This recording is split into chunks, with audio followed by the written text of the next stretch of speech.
ঘূর্ণিঝড় রিমালের প্রভাবে লক্ষ্মীপুরে ঝোড়ো বাতাস ও ভারী বৃষ্টিতে বিভিন্ন স্থানে বৈদ্যুতিক খুঁটি উপড়ে পড়েছে।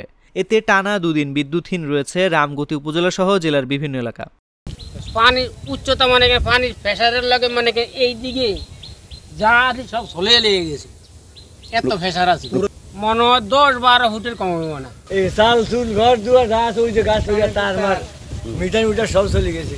না এর আগে এরকম পানি আর হয় না। রিমালে সবচেয়ে বেশি ক্ষতিগ্রস্ত হয়েছে রামগতি ও কমলনগর উপজেলায়। এর মধ্যে কমলনগর উপজেলার বিভিন্ন এলাকায় বিদ্যুৎ সরবরাহ স্বাভাবিক হলেও রামগতিতে এখনও বন্ধ রয়েছে। এমন পরিস্থিতিতে জনজীবন বিপর্যস্ত হয়ে পড়েছে। মোবাইলে চার্জ নেই, ব্যাটারি চালিত অটোরিকশা বন্ধ রয়েছে। এতে যোগাযোগ ব্যবস্থায় বিপর্যয় দেখা দিয়েছে। ইন্ডিয়া ধরনের এই বাতাসে রাস্তা ছুটিয়ে গেছে, এবারে ঘর বাড়ি নষ্ট হয়েছে, নাওদন মাইসের গেছি গিয়া যে রাস্তাঘাটের কি অবস্থা চান, আর ওই দিকে গেলে আরো বেশি দেখবেন। আমি আর কখনো আমার বয়সে আমি দেই না যে এই ভাব হইতে। আমাদের ঘর বাড়ির সব চলে গেছে, ঘরের ভিতরে কোনো মাল সাবানা নাই। আমরা যে কিছু পাক করে খাবো তা পাইলে আর কোনো কিছু নাই। চুলা মুলা ব্যাগ ভেঙে গেছে গিয়া, এবারে ভাতের থাল থুল ব্যাগ গেছে গিয়া, এসালি তাসিল ভাতের ফাইলা ফুইলা ব্যাগ গেছে গিয়া, এগুলি এবারে ঘর দুয়ার ব্যাগ ভেঙেছে গিয়া গেছে।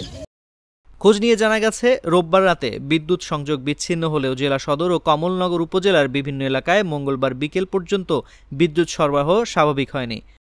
ঝড় তুফানে অনেক বাড়িঘর ক্ষয়ক্ষতি হয়েছে এবং সরকার যদি বেড়িবাঁধটা দিত তাইলে আমাদের খুব উপকৃত হইতো। নদীর পাড়ের যে সমস্ত দ্বীপ এলাকার মানুষ বসবাস করে তারা একটু সুখে শান্তিতে থাকতে পারত।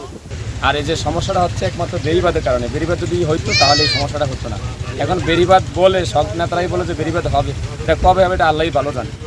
পুরো রামগতি উপজেলাও বিদ্যুৎহীন। পল্লী বিদ্যুতের আওতাধীন জেলার বিভিন্ন এলাকার বাসিন্দারা দুর্ভোগে রয়েছেন। বিদ্যুৎ না থাকার কারণে মোবাইল সেবা ও ইন্টারনেট সংযোগও বিচ্ছিন্ন রয়েছে।